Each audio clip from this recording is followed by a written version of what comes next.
I'm 30 years old and so is my soon-to-be ex-wife. We first crossed paths when she relocated from the U.S. to work for an international company with a branch in Turkey, my home country. Our story began in a bar where we instantly connected. At that point, my marriage was going through a challenging phase, and I already had 2 children. The tension with my ex-wife stemmed from the fact that her family and I never quite got along. Their wealthier background was a constant source of contention, as they believed I wasn't up to par for her. I tried relentlessly to convince my ex-wife to break free from her family's influence, but she remained steadfast, and eventually we reached a point where separation seemed inevitable. It was during this period of emotional turbulence that I crossed paths with the American girl. We clicked instantly, falling head over heels for each other. As her project in Turkey was set to conclude in a year, she proposed the idea of us moving to America together. The prospect of relocating to the U.S. excited me, but concerns about being separated from my children lingered. However, she reassured me that once I made the move, we could work on bringing them over as well. The plan sounded promising, and after 6 months of dating, we decided to take the next step by getting engaged. This not only solidified our commitment but also prompted us to start the paperwork process in anticipation of her eventual move. So, when she returned to the States, we embarked on a long-distance relationship while I eagerly awaited the approval of my visa. Over the course of that 1.5 years, FaceTime and sexting became our lifelines, with numerous exchange photos and her frequent visits whenever possible. Finally, earlier this year, the moment arrived. My visa was approved, and I could make the move to the USA to be with her. Maintaining communication with my ex-wife remained crucial, given that we shared children. I would FaceTime her regularly to stay connected with my kids.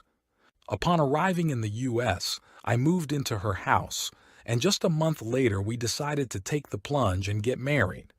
It was something we had both desired for quite some time. Initially, everything was perfect. We were in that blissful honeymoon stage. However, a couple of months into our marriage, things took an unexpected turn. She began arriving home late from work, and while initially I dismissed it as the occasional overtime, her behavior started to raise concerns. She became distant, not cold, but noticeably distant. Every night after work, she complained of fatigue, headaches, and an overwhelming desire to sleep. Our intimate moments cooled down, and a sense of disconnect lingered. Simultaneously, she developed an unusual routine on weekends. Waking up early around 6-7 a.m. on a Saturday was something she never did before. I noticed her slipping out of bed cautiously, trying not to disturb me, only to settle on the living room couch, engrossed in her phone. On a few occasions, I was already awake, and when I approached her, she explained that she was feeling too hot in the bedroom and needed some air. However, every time she saw me, she swiftly blocked her phone or switched apps, particularly to TikTok. The secrecy and change in behavior raised an unsettling feeling within me. A growing suspicion crept over me that she was hiding something. Her constant checking of phone notifications became more pronounced, even in our shared moments. She wouldn't hide it, but the frequency and urgency were noticeable. Whenever her phone chimed, she would hurriedly say, "Sorry, I have to go to the bathroom," disappearing for a substantial 20 minutes. The pattern extended to long showers, both before work and at night. She began waking up earlier, seemingly to spend more time in the shower with her phone inside the bathroom. There were instances where she would discreetly get into the tub at night, almost as if she didn't want me to notice. The increasing secrecy around her phone and the prolonged periods in the bathroom heightened my sense of unease, leaving me grappling with the unsettling feeling that something was amiss. My suspicions, though lingering, were something I tried to dismiss as mere paranoia. However, one night, around 1 to 2 a.m., when sleep eluded me, I heard a noise and turned around to find her standing on her side of the bed, topless, furiously texting on her phone. As soon as she noticed my wakeful gaze, she appeared startled. Hastily, she tossed her phone onto the nightstand and crawled into bed with me without uttering a word. We fell asleep, or at least I did, leaving the unspoken tension hanging in the air. The abruptness of that moment only fueled my growing concern, pushing me to confront the mounting unease in our relationship. The next 2 days were restless as my mind couldn't shake off the events of that night. On the second night, at 1 a.m. on a Wednesday, she left her phone unattended on the nightstand when she went to the bathroom. As her phone buzzed, given the late hour and my persistent thoughts, I succumbed to the temptation and glanced at her phone. The message was from a guy she had never mentioned before, a colleague. It contained 2 attached images. Before I could fully comprehend the content, she returned, and I discreetly averted my eyes, leaving the nature of those images hanging in the air, intensifying the turmoil within me. Days later, unable to quell my growing suspicions, I succumbed to the urge to check her phone quickly. I navigated to her photo album and discovered some selfies and nude photos that I had never seen before. Given our history of exchanging intimate images during our long-distance phase, these seemed unfamiliar, recently taken and not part of our previous exchanges. My anxiety deepened as I stumbled upon the messages with the mysterious guy, revealing pictures taken in what appeared to be a hotel room with a picturesque view of the street. I couldn't delve further into the messages as she was on her way back, leaving me with a tumult of emotions and unanswered questions. The next day I was going to take a picture of us with her phone.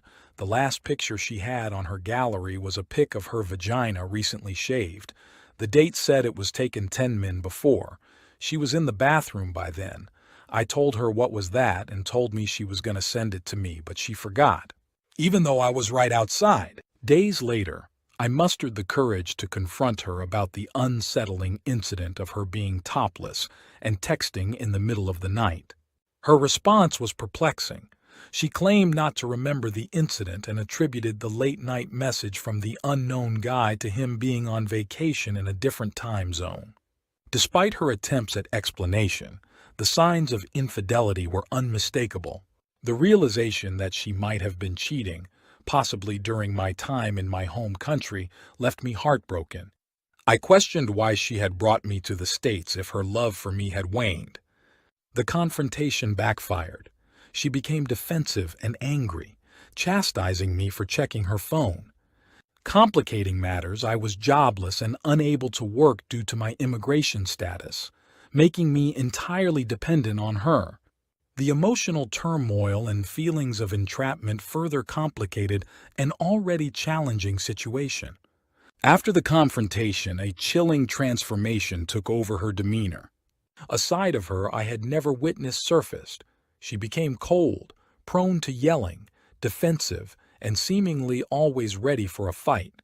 The relationship that once thrived on connection and intimacy now echoed with tension and hostility.